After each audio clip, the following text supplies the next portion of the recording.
What's going on, everybody? Today I want to have another little casual conversation with you all about what some players call the best, worst addition to Marvel Contest of Champions. And although they're not my words, I am going to borrow them for the sake of this video because, well, I happen to agree. And what we're all talking about is Battlegrounds. Now, Battlegrounds, I don't want to be too harsh on the mode itself, okay? This video is going to mostly be talking about the impact that it has on the game and community as a whole. But the mode itself, of course, I don't think it's perfect. Of course, I have a list of things that I would like to see changed or even just experimented with just to keep things feeling fresh in the mode. But for the most part, I will say that Kabam, they nailed it when they added Battlegrounds. And if Kabam did not add Battlegrounds when they did, the chances of me still being here, extremely low. Some of the other areas of the game, they weren't feeling that interesting. I had already, stepped away from alliance activities. I was just kind of playing for a little bit of casual fun and keeping up with the community. But once Battlegrounds got added, it was like, oh, dude, it's time to sit up. It's time to take notice. Like this is actually really fun. Kabam nailed it, So, they crushed it with this mode. Even if you're not a competitive player, you can still learn from just watching other people try to elevate their game and try to take competition to a whole new level. Because that's kind of what makes PvP game modes so good in any game that we're talking about, is that, well, the content sort of is player made. Kabam, they made the mode originally, and they have to do some, upkeep with it by changing the seasons a little bit here and there, but for the most part, it's players who are getting better at the game and growing their roster specifically catered around Battlegrounds that is just elevating the competition and just finding even marginal ways to gain advantages. So I really feel like everyone benefits from Battlegrounds being in the game. So why is it also the worst game mode then, or the worst thing, period, that has ever happened to MCOC while being the best? Well, you see, I'm making this video today because I'm looking at my own roster, and I'm trying to decide who I want to rank up. And if we take a look at my 7 stars, my 7-star rank 3s, I don't have a whole lot here. I have 2 7 stars at rank 3. One of them isn't even duped, So I could really benefit from some other rank ups. And the thing is, it's not that I don't have the rank up resources. I could rank up pretty much one champion of any class type. I mean, dude, I almost have 6 tier 4 alphas actually. So we're talking about almost 2 champs of any class type. And then if we look at my Mystic champs, I even have a rank up gem where I can take, any 7-star champ from rank 2 to 3. And again, if I only have 2 7 stars at rank 3, it's not like these would be small gains for me. It'd be huge. It's not quite doubling my overall strength, but just doubling and then some potentially of the top end of my roster. Dude, this would have a huge impact for me. And yet, I'm struggling to figure out exactly what I want to do. And, well, some of you might say, don't you always do that, though? Don't you always hoard resources and talk way too much about who you want to rank and why? And, well, you're not wrong, but it's a little different today because I don't really want to rank for Battlegrounds, And luckily I don't have to. I'm not trying to be the best player in the world. I usually just like to get into the gladiator circuit. If I think the nodes are, fun, like I actually enjoyed the random chaos of this last season. Again, I don't think it's perfect, but I had a good time, so I played more matches than I normally would have, and I got a few points. Nothing major. Still far cry away from the top of the leaderboards, right? But I don't care. I don't care about being at the top of the leaderboards. And yet, I'm trying to figure out what else do I care about then? See, that's kind of where the problem lies, is if we take a look around this game, well, a lot of the modes, they've either been toned down or changed in such a way that, I don't know, a lot of the champs, they just don't feel as good to rank. I didn't really need to rank anyone to get through Act 7 or 8. I ranked up a couple champs to have a little bit of fun, but outside of that, there was nothing major. Whereas I can kind of look back to previous acts and remember when I ranked up champs to take on specific boss encounters, things like that. Here I kind of just did it with even like 7-star rank ones because, well, it's good enough. And I am ranking up to do like the Karina's challenges right now. Like the Avengers is who I'm in the midst of ranking. Most of them are ranked up at this point, like Ant-Man here. But I'm not dumb, or at least not that dumb. I know I didn't need to do this. Even though Ant-Man did get me more wins than I expected in Battlegrounds. Still, I know I didn't need to actually rank this guy up to complete the challenge. So it's like, man, what am I ranking for if I'm not ranking for Battlegrounds? It's not that different from when I was more invested in the Alliance, and I was ranking pretty much exclusively for Alliance War or Prestige. Like those were the two things. There was also, again, ranking up for content that was really difficult, or ranking up for Legends runs, and that was great. But they kind of dried up. So then it was Alliance War Prestige. But even then, it still felt like it was a little bit more of an option. Now, again, it's my fault for not being in an alliance, so I'm not really complaining about that. It's just, I kind of wish there was more of a reason to rank outside of Battlegrounds. Here is maybe a good example of how things have continued to change over time. If we look at one of my 7-star rank 2s, it's Odin. And I don't regret rank 2ing Odin. But the reason I ranked him up is kind of dying, maybe? I hope not completely, but let me explain. And by the way, first off, he actually was kind of good in Battlegrounds this last season because of the power gain from having buffs. So he actually kind of killed it. Still wasn't on par with like CGR, but dude, you got to blast special 2s so much faster than you normally would with Odin. Felt pretty good. But, I ranked up Odin originally for the synergy with Angela. And although it's just a synergy and I don't need to rank up the whole synergy team, I like using Angela so much in some of the long form content because you get a permanent increase to your buff potency for the remainder of the quest, just for having these two on the team. Only affects, those two, or technically Loki as well, but let's not talk about Loki. Actually, it doesn't even affect Odin. It's just Angela and Loki. But regardless, that's why I ranked him up, is so that in a pinch, if I lost my Angela, well, I can have someone strong supporting Angela, not just through synergy, but also being able to fight as well.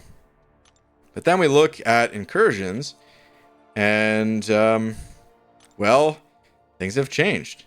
Because incursions counts as a quest. Whoops, didn't mean to do that. Incursion counts as just one quest. And, you used to have to go all the way to zone 25. Now you only have to go to zone 15. And for a lot of people, I'm sure it's seen as a positive, to only go to 15. And I think it's a good change too.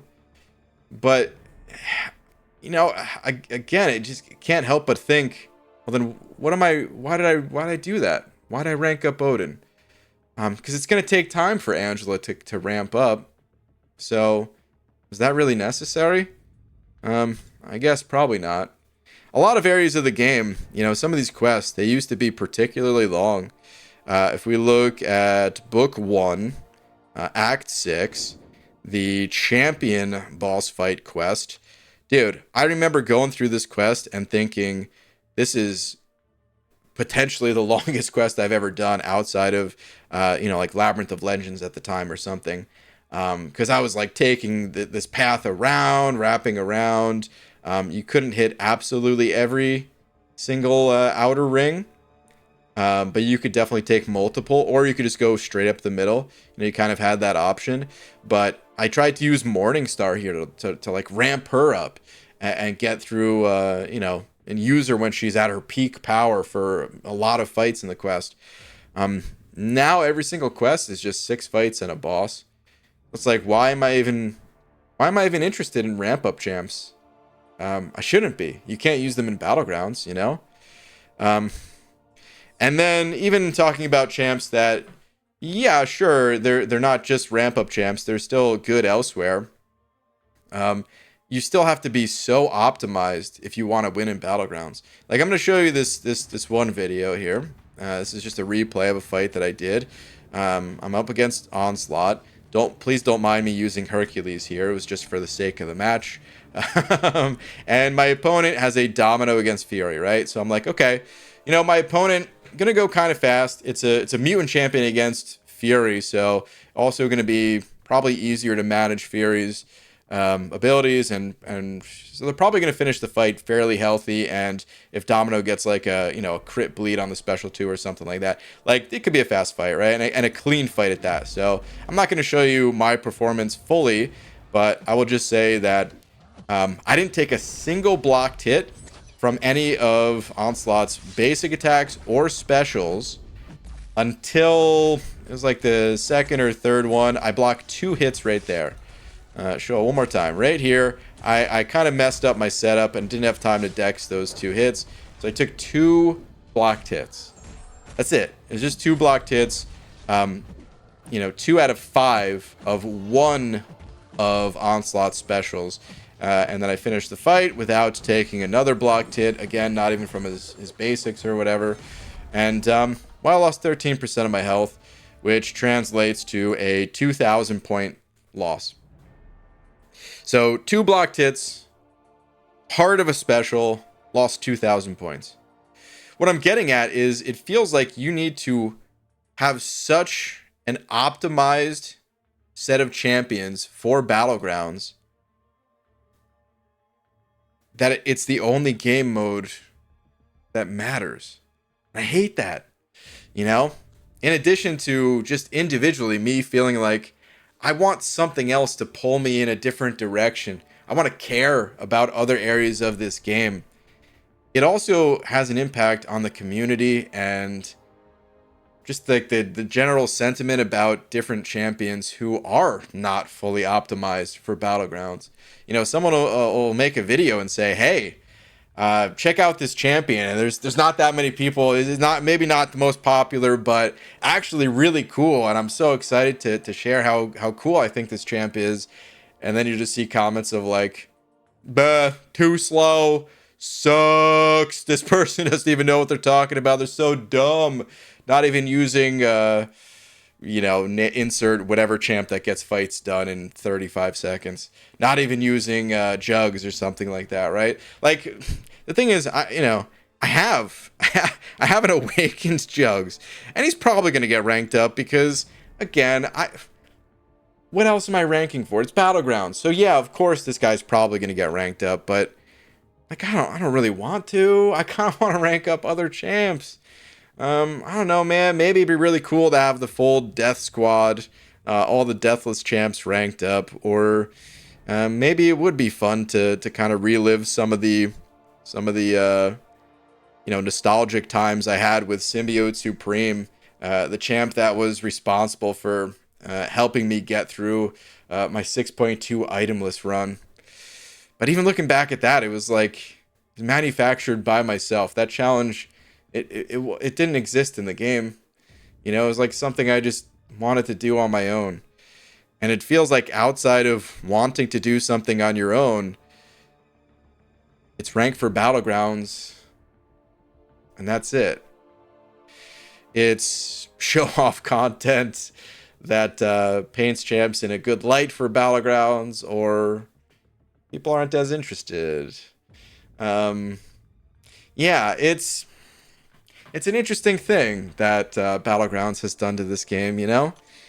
And that's kind of why people say it's the worst addition to MCOC potentially ever.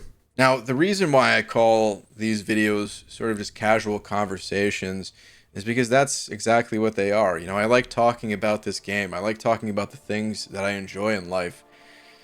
But I don't have a solution. I'm not going to be like, oh, kabam, you're so dumb. Just do X, Y, and Z, and suddenly everything is great. It's not that simple. It's never that simple. you know? I don't know exactly what Kabam can do. Hopefully they've been working on things for a while, just like it took them a long time to work on Battlegrounds, you know? So trying to be patient, but still want to start the conversation. And man, I've said it a lot on streams recently, but I'll say it one more time here. Something that I really feel like is lacking in this game is sort of the summoner level of progression. We are in this game. We don't see ourselves in this game, but we've got a name. If you look at the motion comics, we have like a humanoid figure representing us. The game talks to us. The emails that Kabam sends out, greetings, summoner. We're in here, and yet the only thing that we're progressing is this. I don't know the exact best way to incorporate some sort of summoner level progression in this game, but I guess here's the reason why it matters to me. I look at some of these champions, and some of them, I remember how I got Sassy. I remember what it took, what content I went through to get this guy. And then I look at some others, and I'm like, I don't know that it mattered that much. I don't remember exactly what I did to get the resources to rank up Kingpin. I don't remember exactly what batch of crystals I opened to get the guy. I'm happy I have him. Feels good that my roster progressed, but like, I don't know, man. I could have got him through some piece of content. I don't spend money, but I could have got him through a sale. Could have just accumulated resources slowly over time through one of the dozens of shops in this game, So, like, I don't know how I got this guy ranked up. And what I would like to see from, like, a summoner level progression is just, more representation of that journey. Everything from what loads of other games do with incorporating some sort of achievement system. Like I don't know, man, just give us some badges that represent the battles that we've went through, along with actually still leveling up in some way, in the more traditional sense of the term, where we've been level 60 forever. I actually don't think that matters as much, but it still would be cool if there was something to that. I also don't think infinite levels is a good thing in games. So maybe that doesn't need to change. Maybe 60 is just fine. If there's other ways that Kabam can come up with that makes it feel like what I'm doing has purpose. Greater than, or at least just different than, even if it's not greater than, just different than this. Because when I look at this, I think to myself, I'm ranking for Battlegrounds, or I'm just shooting myself in the foot if I rank for anything else. Which means I'm either progressing in Battlegrounds, or I don't feel like I'm progressing. And that kind of sucks. Again, I don't know exactly what Kabam does to fix this. It's not as simple as just, let's bump the rewards in different areas of the game. No, that's temporary. Again, the reason why Battlegrounds is so good is because it's not temporary. It is content that can be driven by players just going head to head and trying to one up each other. It'll be something that, even if there were no changes to it, years from now, people can still do that and still have fun and still try to get better. Whereas the other areas of the game, they've been toned down so much. They've been watered down. I'm not saying they're the easiest thing ever. If you're struggling, don't be offended by what I'm saying. It's just, I wish there was more purpose to it. That's all. Okay. As always, if you want to join the conversation, you know what to do. Throw a comment down there, or join a live stream. But that's it for this video. Thank you all very much for watching. I'll see you in the next one. Take care.